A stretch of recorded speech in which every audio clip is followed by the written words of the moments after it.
dikatakan oleh Hadratus Syekh Hasyim Asy'ari, Mukul Waton Minal. Dan syukur yang sesungguhnya, torekoh yang sesungguhnya adalah torekoh kebangsaan Allah.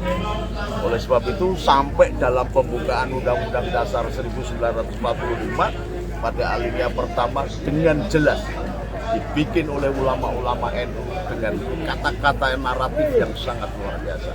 Atas berkat rahmat Allah, bukan Tuhan ini, atas berkat rahmat Allah, dan didorong oleh keinginan yang luhur mengantarkan bangsa Indonesia ke depan hidup gerbang kemerdekaan. Alinea berikutnya adalah bahwa penjajahan di atas dunia harus dihapuskan. Karena apa? Karena hak kemerdekaan adalah hak kemanusiaan. Assalamualaikum Gus Nuril. Salam. Jadi kita akan coba dengan Gus Nuril bincang-bincang. Bisa dilihat sudah kameranya? Sudah masuk ya. Gus Nuril, monggo. Ada sedikit. Bagaimana kesannya terhadap Muktamar 34 ini? Sepertinya luar biasa dingin ini ke sini. Berbondong-bondong sampai kayaknya 1 kilo itu jalan kaki kita. Oh, kalau santri sudah biasa.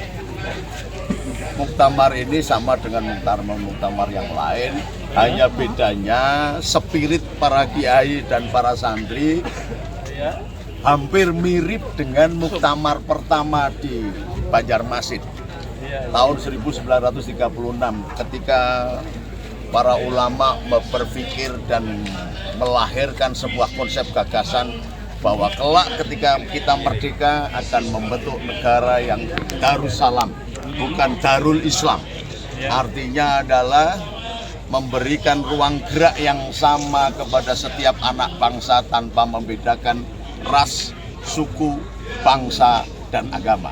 Inilah yang dinamakan dengan konsep wa ma arsalnaka ila rahmatan lil alamin. Jadi Rasulullah Muhammad sebagai tanda cinta Allah untuk manusia di muka bumi ini tidak pernah membedakan. Dan ini adalah pengulangan, jadi ada semacam euforia. Semua bangkit, semua datang, bisa masuk, nggak ada urusan. Karena apa? Ketika kemudian kita hadir dalam satu pesta kegembiraan, pesta yang tidak hanya memuaskan darah dan daging kita, tapi juga pesta yang bersifat esoterem, sehingga bertemu dengan para masyayikh yang menjadi mursyid torekoh, mursyid suluk yang mengajarkan santri-santri para salik untuk melakukan suluk menuju kepada Allah.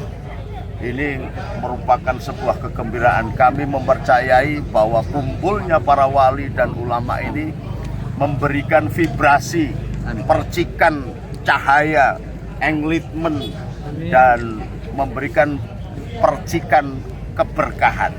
Maka mereka jalan 1 kilo, jangankan 1 kilo, 5 kilo, 9 kilo kita jalan, tidak ada persoalan.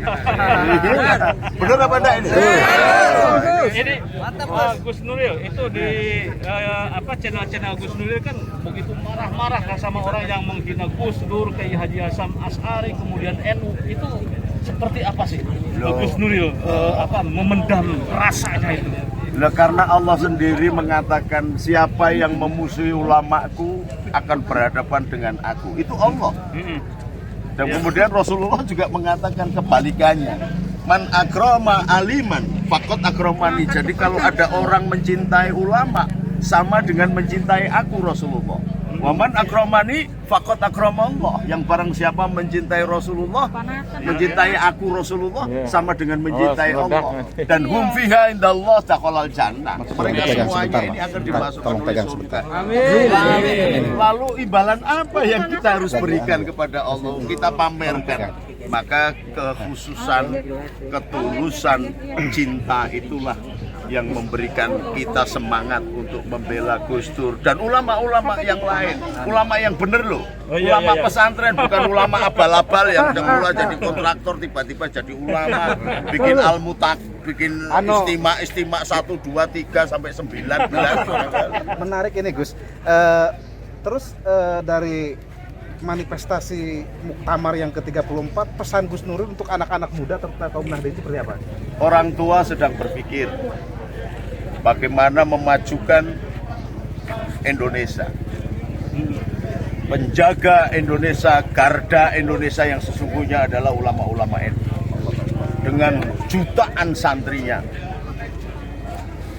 Di dalam konsep Hankam Rata, TNI Polri itu adalah ujung tombak, tetapi rakyat adalah kekuatan yang sesungguhnya di dalam mengamankan bangsa dan negara terhadap konsep bagaimana menghadapi segala ancaman, tantangan, gangguan dan hambatan baik yang dari dalam atau dari luar.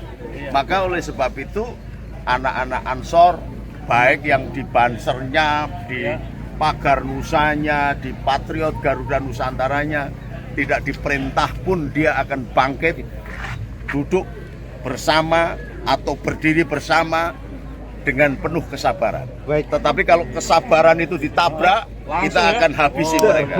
Cuman begini Gus, yang kami sebagai anak-anak muda NU, kadang-kadang kita sering terpancing dengan kelompok-kelompok sebelah. Nah, kita harus seperti apa sikap kita kalau Ya ada kalau tidak terpancing bukan anak muda namanya.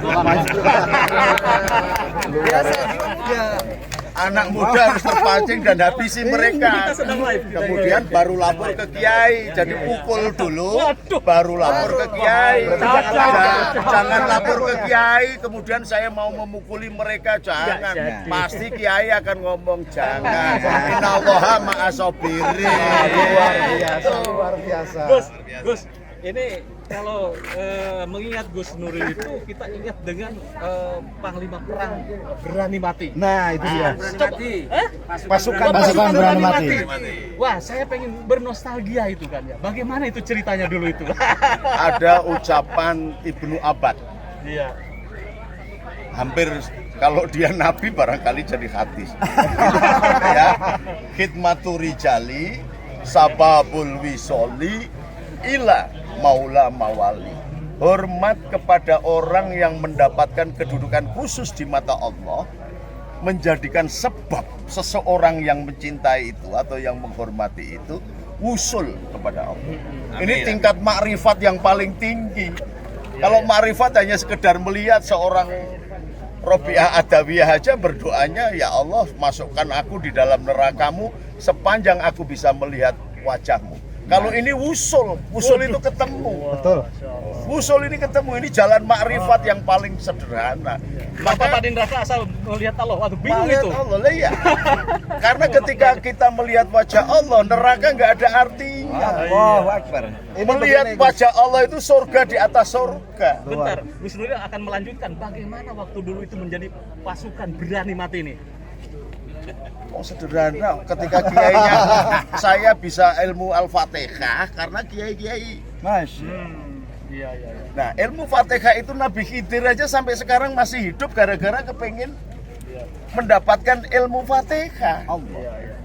Nah seorang Bahdullah Salam saja ketika dia diajarkan Fatihah oleh Bakul Dawet, padahal dia sedang ada upacara dengan Presiden Soeharto dan Menteri Murdiono, panggung ditinggalkan, dia salim dulu kepada Bakul Dawet. Inilah taklim muta'alim yang diajarkan Nahdlatul Ulama. Ini menarik Gus. Apa yang disampaikan Omnya tadi bahwa pasukan berani mati. Itu yang disampaikan sangat luar biasa, memberikan motivasi terhadap kami sebagai warga Nahdien muda. Cuman begini Gus. Dalam tanda petik pasukan berani mati, apakah kita Gus Nuril dalam hari ini sudah tidak akan dibacok seperti itu? Oh kalau itu mah apa itu Gus? Kodratnya Gusti Allah tidak. Orang yang paling digdoyo itu ketika dia ngomong tidak perlu pakai dibacok, tidak perlu pakai mukul, dia mundur. Nah, ketika saya jaga PPNU saya cukup mengatakan kalau kamu lewat garis batas ini saya anggap lawan. Mereka mundur, lah itu baru digdoyo. Luar biasa. Muhammad. Terima kasih Gus, terima kasih. Barakallah. Gus.